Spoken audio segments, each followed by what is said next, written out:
6:42 हो गई है, तो मैं 3 मिनट बोलूँ या 7-8 मिनट 10 मिनट बोलूँ, उनकी परमिशन चाहूँगा। और आदरणीय आपके बाद और 2 जो बोलना है, आप उसी हिसाब से अच्छा, बैठेंगे। ओके। कम से कम लोग 8 बजे तक चलाएंगे। ओके, हाँ, ठीक। आज के दिन इतना चला। हाँ, तो समय के हिसाब से ही बोलना चाहिए। पहले तो मैं योगाचार्य जिनेश राय का और शरद राय का धन्यवाद करूँगा। उन्हें मुझे आमंत्रित किया और आप सबके सामने कुछ बोलने का मौका दिया। और सभी योग साधकों को महावीर जयंती, महावीर जन्म कल्याण की शुभेच्छा। थोड़ी मैं स्पीड से बात करूँगा। केतन भाई ने नींव रख दी है आज के प्रोग्राम की।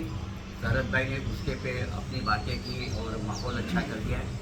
मैं मेरी बात शुरू करूँगा। जैसे सुबह होती है और कोई पक्षी आकाश में उड़ने के लिए तैयारी करता है, थोड़ी मच उठाता है, पीछे देखता है एक क्षण के लिए और फिर उड़ान भर देता है। जैसे कोई एक नदी सागर में जाने से पहले एक क्षण रुकती है, अपने आप को खोने से पहले पीछे देखती है और फिर सागर में समर्पित होता है, ये विलीन हो जाती है। वैसे ही हम आज भगवान महावीर की देशना में या जैन धर्म के उत्तर से पहले एक क्षण रुकेंगे और देखेंगे भीतर कि हम क्या है, हम मनुष्य है, हमारी उड़ान कैसी होनी चाहिए, हमारी क्षमताएं कितनी अनंत है। क्योंकि भगवान महावीर तो हिमालय के उच्चतम शिखर जैसे है। वहाँ पे जाने के लिए हमें सिर्फ नीचे खड़े रह के बातें नहीं करनी है, उड़ान भी भरनी है, उनके साथ चलना भी है। तो जो जैन धर्म है और भगवान की बातें, भगवान महावीर की बातें हैं, वो छोटे छोटे सूत्रों में समाहित है। तो हम थोड़े मीनिंग समझेंगे पहले सूत्रों का, क्योंकि जैन धर्म में छोटे छोटे 4-4 पंक्तियों के सूत्र होते हैं और वो सूत्र है बीज जैसे है। सूत्र का मतलब होता है इंग्लिश में फंडामेंटल प्रिंसिपल्स या नियम या डोगमास, फॉर्मूला। तो जो छोटे छोटे सूत्र हैं वो बीज जैसे रहते हैं। जैसे बीज में अनंत क्षमताएं हैं, ऐसे भगवान महावीर कहते हैं कि मनुष्य होना एक बीज जैसा है और बीज में अनंत क्षमता है। एक बीज हजारों बीजों को पैदा कर सकता है या एक बीज से हजारों वृक्ष पैदा हो सकते हैं, फल फूल पैदा हो सकते हैं। ऐसे मनुष्य की क्षमता है, उन क्षमताओं को हमें बढ़ाना है। अगर कोई पत्थर पड़ा हो और बीज पड़ा हो तो पता भी नहीं चलता पत्थर और बीज में क्या फर्क है। लेकिन पत्थर अगर कोहिनूर का भी हो तो भी वो बीज पैदा नहीं कर सकता है, फल पैदा नहीं कर सकता, दूसरे कोहिनूर पैदा नहीं कर सकता है।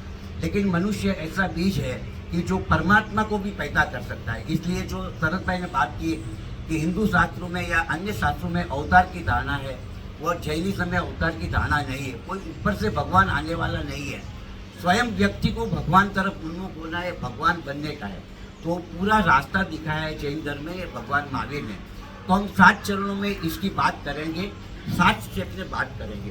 क्योंकि जैन धर्म की शुरुआत होती है नमोकार महामंत्र से। नमन की भावना, जो व्यक्ति अहंकार से भरा हुआ है वो अध्यात्म क्षेत्र में परमात्मा की ओर जा नहीं सकता। उसकी शुरुआत होनी चाहिए नमन के भाव से।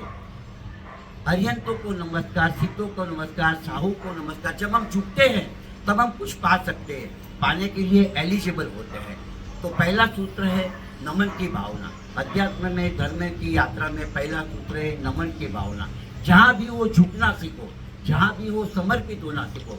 और नमन की भावना के बाद दूसरा सूत्र है अरियंत मंगले सिद्ध मंगले, अरियंत लोकोत्तम सिद्ध लोकोत्तम। यह सूत्र से हम शुरुआत करेंगे क्योंकि हमें बहुत यात्रा करनी है। तो दूसरा सूत्र है जो मंगल की है उसकी कामना करनी है हमें।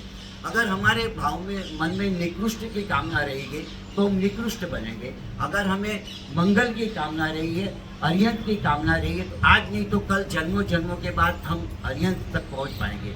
तो हमें मंगल की, सुख की, लोकोत्तम की कामना करनी है कि इस संसार में श्रेष्ठ क्या है। श्रेष्ठ है अरिहंत, श्रेष्ठ है सिद्ध, श्रेष्ठ है आचार्य। तो उस श्रेष्ठ की ओर हमें धीमे धीमे आगे बढ़ना है। तीसरा सूत्र है अरियंत शरणम वज्जामि सिद्धे शरण वज। जो नमस्कार महामंत्र नमन के सूत्र के साथ शुरू होता है उसकी पूर्णाहुति होती है शरणागति के भाव से। शरद भाई ने भी उसकी बात कही।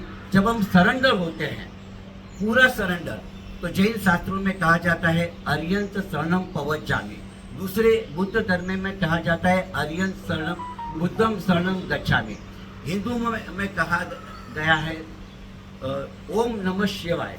तो हम किसी के शरण में जाते हैं, लेकिन जैनों में अलग धारणा है। शरणम पवज्जामि का मतलब होता है कि मैं अब पीछे नहीं लौटूंगा, आगे बढ़ूंगा शरणम के।